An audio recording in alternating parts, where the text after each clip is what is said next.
Kelangkaan BBM di SPBU swasta berpotensi mengancam keberlangsungan operasional dari lapangan kerja ratusan karyawannya.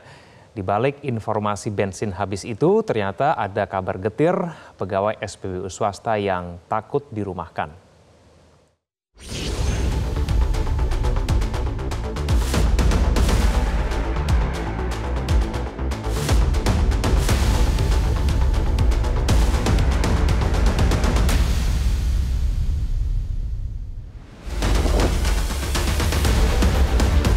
Antrian kendaraan yang biasanya mengular di SPBU swasta kini sudah tidak terlihat lagi.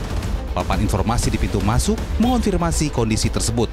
Di balik spanduk bensin habis itu, rupanya ada kabar getir pegawai SPBU swasta. Mereka cemas, takut dirumahkan akibat kosongnya bahan bakar minyak yang semakin parah. DPR menyoroti krisis pasokan BBM yang dialami sejumlah SPBU swasta. Kelangkaan ini berpotensi mengancam keberlangsungan operasional dan lapangan kerja ratusan karyawannya. Shell Indonesia menyatakan stok BBM di tempatnya kondisinya kritis.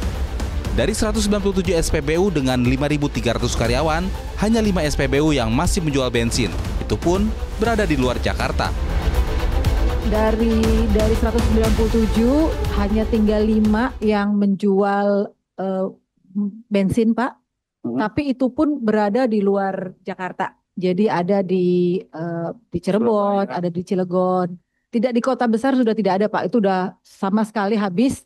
Jadi SPBU kami saat ini hanya menjual diesel saja, Pak. Jadi yang menjual bensin itu hanya tinggal 5, itu pun di luar Jakarta. Dan perkiraan kami besok sudah akan habis total. Kondisi serupa juga dialami Vivo Energi Indonesia dan beberapa SPBU swasta lainnya. Kita punya 600 karyawan. Dan saat ini tinggal RON 92 yang akan habis di pertengahan Oktober. Yang 90 sama 95 sudah habis. Lantas jika stok BBM kosong di SPBU swasta, yang menjadi tanda tanya adalah nasib karyawannya. Isu yang viral di media sosial tentang pegawai SPBU swasta yang dirumahkan menghantui mereka. Yang pasti para karyawan SPBU swasta menunggu pasokan BBM datang sebelum nasib mereka ditentukan. Kekhawatiran mereka bermula dari kebijakan baru terkait impor bahan bakar minyak, yakni sistem impor satu pintu, di mana Pertamina akan menjadi pihak utama yang ditunjuk melaksanakan impor. Menteri ESDM Bahlil Lahadalia menjelaskan alasan utama penunjukan Pertamina, yakni karena statusnya sebagai perusahaan negara yang merepresentasikan kepentingan nasional. Namun tidak demikian menurut pengamat ekonomi energi Fahmi Radi. Ia menilai kebijakan tersebut justru menjadi blunder. Kasihan juga pada Pertamina itu ya, harus menjalankan perintah Menteri SDM, kemudian harus menanggung biaya tadi.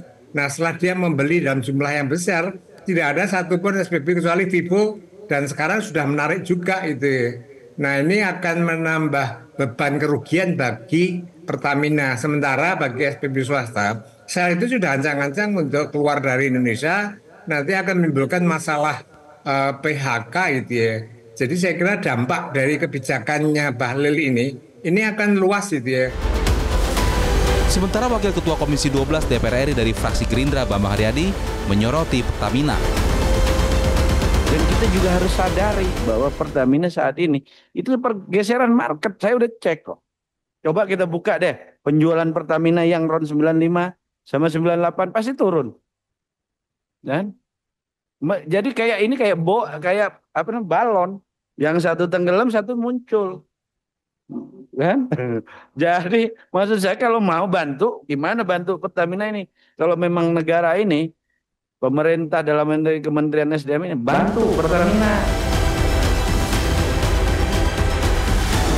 Dari Jakarta, Tim Liputan Metro TV.